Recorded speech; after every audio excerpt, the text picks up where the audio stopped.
a little bit about what the ramifications of the City of Light and coming out of the City of Light will be for all of us? I already read the first episode of the next season, and as you guess, we're still in the tower, and we're just dealing. We pick up immediately after the City of Light, and there's a lot of carnage and a lot of guilt and a lot of doubt and insecurity, and then we get hit with the news that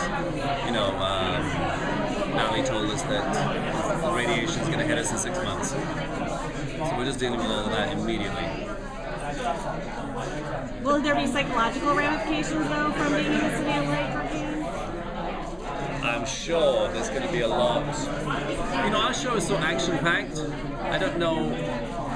We're so much plot-driven rather than character-driven. You don't. But we'll have to, won't we? There'll have to be moments of what have we done? What have I done? What has Bellamy done? And who's. There will be those moments. I hope they come out on screen, because I read the first episode and it's so full of action. I mean, what was that like to play this past season, in the City of Light and kind of under the influence and really not knowing what you're doing? Yeah.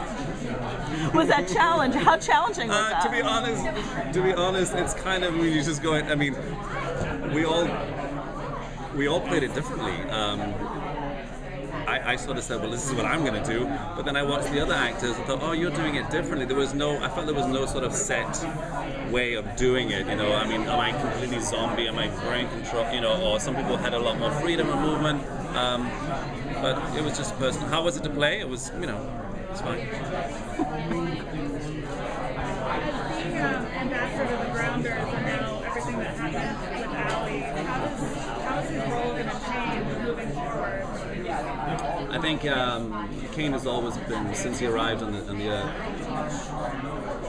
I think his mission has always been to find a peaceful way for his people and for the Grounders to survive. I think he's going to carry on with that. I think it's cool to have, especially today, now, what's happening in the world. You need to have a character, a hero who is, cool for choosing the peaceful way. Not the cool people should not be the ones who kick ass. Although, on our show, there's a lot of death and brutality and kick assness.